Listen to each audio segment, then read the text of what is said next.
अशोक वाटिका में माता सीता अकेली बैठी हुई थी। रावण का प्रस्ताव, उसकी जिद और उसके अत्याचारों से भरी कठिन परीक्षा में माता सीता का मन एक ही जगह स्थिर था और वो था श्री राम पर अटूट विश्वास। तभी दूर से कदमों की आहट सुनाई दी। यह रावण नहीं था। उस दिन पहली बार रावण का पुत्र मेघनाद अशोक वाटिका में प्रवेश कर रहा था। माता सीता ने कहा, कौन हो तुम और इस वाटिका में क्यों आए हो? यदि तुम भी रावण की तरह कोई निंदनीय प्रस्ताव लेकर आए हो तो जान लो, मैं जनक नंदिनी सीता हूँ। धर्म का मार्ग मैं नहीं छोड़ूंगी, चाहे प्राण ही क्यों न चले जाएं। मेघनाद ने कहा, माता, मैं किसी प्रस्ताव से नहीं आया हूँ, बल्कि एक चेतावनी लेकर आया हूँ और एक सच्चाई जो शायद आप ही समझ सकती है। सीता चौंक उठी। मेघनाथ, जिसे देवता भी सम्मान के साथ इंद्रजीत कहते थे, वह अचानक उनके सामने किसी रहस्य भरे भाव के साथ खड़ा था। सीता ने कहा, चेतावनी किस बात की और तुम मुझे माता कहकर संबोधित क्यों कर रहे हो? मेघनाद ने कहा, क्योंकि आप माता हैं। मैं दैत्य कुल में जन्मा अवश्य हूँ, परंतु अधर्म की जड़ को पहचानता हूँ। मैं रावण का पुत्र हूँ, पर उनकी हर इच्छा से सहमत नहीं हूँ। सीता ने पहली बार उसकी आंखों में झांका। वहाँ न छल था, न अहंकार, कुछ था तो बस तूफान से पहले की शांति जैसा भाव। मेघनाद ने कहा, माता, मैं जानता हूँ कि पिता ने जो किया वह अत्यंत अधर्म है। वो आपको बलपूर्वक यहाँ लाए हैं, परंतु आप यह भी जान लीजिए, उनका यह कर्म केवल वासना का नहीं, यह एक बहुत बड़ा भ्रम है, एक श्राप का खेल है, एक ऐसा रहस्य जिससे बाकी लंका भी अनजान है। सीता की आंखों में आश्चर्य उतर आया। सीता ने कहा, कौन सा श्राप, कौन सा भ्रम? स्पष्ट कहो मेघनाथ, क्या तुम यह संकेत दे रहे हो कि रावण केवल अपने अहंकार से नहीं, किसी और शक्ति से प्रेरित होकर यह पाप कर रहा है? मेघनाद ने कहा, हाँ माता, रावण स्वयं भी एक अदृश्य बंधन में कैद है और उसे लगता है कि यदि वो आपको पत्नी बनाकर अपने राज्य सिंहासन पर बैठा दे तो एक प्राचीन भविष्यवाणी बदल जाएगी। वह मानता है कि आप उसकी मृत्यु का द्वार बंद कर सकती है। भविष्यवाणी कहती है कि रावण का वध एक मनुष्य करेगा, परंतु पिता श्री विश्वास करते हैं कि यदि जनक नंदिनी उनके साथ होंगी तो कोई मनुष्य उन्हें छू भी नहीं पाएगा। उनकी शक्ति आपको प्राप्त शक्ति से जुड़ जाएगी।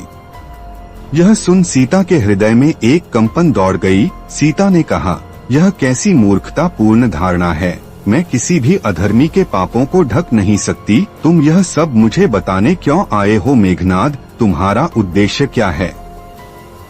मेघनाद ने गहरी सांस ली और बोला, माता, क्योंकि मैं चाहता हूँ कि आप राम के पास यह संदेश भेज दे कि अपने समय पर आए और जल्दबाजी न करे। लंका में एक ऐसी शक्ति जाग रही है जो पिता से भी भयावह है, और यदि राम बिना तैयारी के आए तो विनाश सिर्फ लंका का नहीं होगा, बल्कि अयोध्या, संपूर्ण आर्यावर्त और देवलोक तक कांप जाएगा। सीता का चेहरा गंभीर हो गया। सीता ने कहा, यह कौन सी शक्ति है जो रावण से भी अधिक क्रूर है? मेघनाद ने कहा, वह शक्ति है निद्रा रहित क्रोध से संचालित राक्षसी ऊर्जा। वह शक्ति जिसे रावण ने अनजाने में जगा दिया है, वह शक्ति जो रावण को भी नष्ट कर देगी और राम को भी। माता सीता स्तब्ध हो गई। मेघनाद ने आगे कहा, माता, मैं रावण का पुत्र हूँ, परंतु मैं यह युद्ध नहीं चाहता, क्योंकि मैं जानता हूँ राम का जन्म केवल युद्ध के लिए नहीं हुआ, बल्कि धर्म की दोबारा स्थापना के लिए हुआ है। मुझे एक सत्य दिखाई दे रहा है जहाँ मैं स्वयं भी इस धर्म युद्ध का हिस्सा बनूंगा, और संभव है कि मेरे प्राण भी इसी पद पर जाएं। सीता की आंखें नम हो उठीं। सीता ने कहा, तो तुमने मुझसे मिलने का निर्णय क्यों लिया? क्या यह तुम्हारा विद्रोह है या करुणा?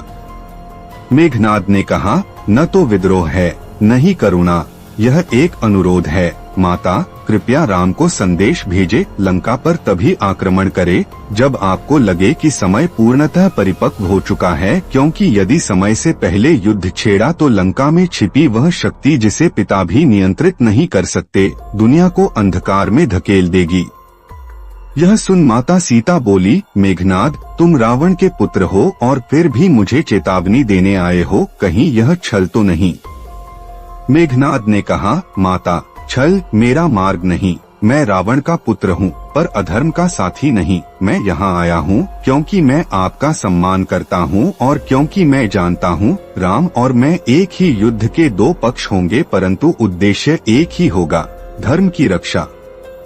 मेघनाद ने आगे कहा, माता, मैं आपको वह बात बताने आया हूँ जो लंका को भविष्य में अंधकार में धकेल सकती है। एक ऐसी चीज जो रावण ने स्वयं जगाई और जिसे नियंत्रित करना अब उसके बस में नहीं है। सीता की आंखें गंभीर हो गई। सीता ने कहा, तुम संकेतों में क्यों बोलते हो मेघनाथ? मैं जनक नंदनी हूँ। सत्य मेरे लिए भय का कारण नहीं। सरल रूप में बताओ, लंका में कौन सी शक्ति जाग चुकी है? मेघनाद ने एक गहरी सांस ली और बोला, वह शक्ति निद्रा विहीन राक्षसी ऊर्जा है जिसका नाम कृत्या है। वह एक राक्षसी सत्ता है जो सिर्फ विनाश के लिए अस्तित्व में है। वह किसी शरीर की नहीं, असंयमित क्रोध की उपज है। पिता ने उसे जगाने का प्रयास किया क्योंकि उन्होंने सोचा कि वह लंका की अजेय रक्षा करेगी, परंतु वह अब किसी के नियंत्रित नहीं। सीता का चेहरा विस्मित हो उठा। सीता ने कहा, कृत्या, वह तो वह शक्ति है जो नष्ट करने के लिए जन्म लेती है, न कि रक्षा करने के लिए। रावण इतना अंधा कैसे हो सकता है? मेघनाद हल्का सा हंसा और बोला, माता, रावण अंधा नहीं बल्कि भ्रमित है। उन्हें विश्वास है कि कृत्या की जागृति से वे आने वाले युद्ध को शुरू होने से पहले ही जीत लेंगे, पर उन्हें नहीं पता कि कृत्या का जागना ही लंका का पतन है। सीता मौन हो गई। मेघनाद ने कहा, माता, लंका में एक बहुत पुरानी भविष्यवाणी है जो त्रेता से भी पहले लिखी गई थी। उसे तामस शिला पर उकेरा गया था और उसमें लिखा है, जब अधर्म के रथ पर अहंकार का सारथी बैठेगा तब लंका का पतन किसी देवता से नहीं, एक साधारण मानव से होगा। पिता इस भविष्यवाणी से भयभीत है। उन्हें लगता है कि वह साधारण मानव आपके स्वामी राम है और इस डर में उन्होंने एक ऐसा कदम उठा लिया है जिससे भविष्यवाणी नहीं बदलेगी बल्कि उसका मार्ग और तेज हो जाएगा। सीता ने कहा, रावण समझता क्या है? धर्म के मार्ग को कोई शिला बाधित नहीं कर सकती। यह युद्ध राम के लिए शक्ति प्रदर्शन का नहीं, धर्म की पुनर्स्थापना का है। और तुम मेघनाथ, तुम्हें यह सब क्यों दिखाई दे रहा है? मेघनाथ ने कहा, क्योंकि मैं भविष्य देख सकता हूँ माता, या कहें मैं युद्ध की दिशा को भांप सकता हूँ। मुझे यह वरदान नहीं, एक अभिशाप मिला है। मुझे दिखता है कि आने वाले दिनों में मैं स्वयं भी धर्म युद्ध में उतरूंगा और संभव है कि इस जीवन को यहीं समाप्त कर दूं।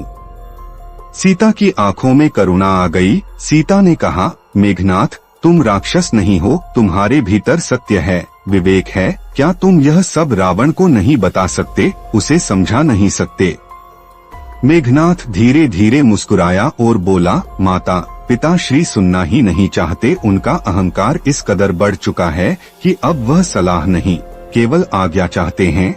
उन्हें लगता है कि उनकी हर इच्छा न्याय है। मुझे कई बार लगा कि मैं उनसे कहूँ कि आप पवित्र है, आप देवी स्वरूपा है, आपको स्पर्श करने की अनुमति धर्म को भी नहीं है, परंतु मैं पुत्र हूँ और पुत्र का सत्य अहंकारी पिता को कड़वा लगता है।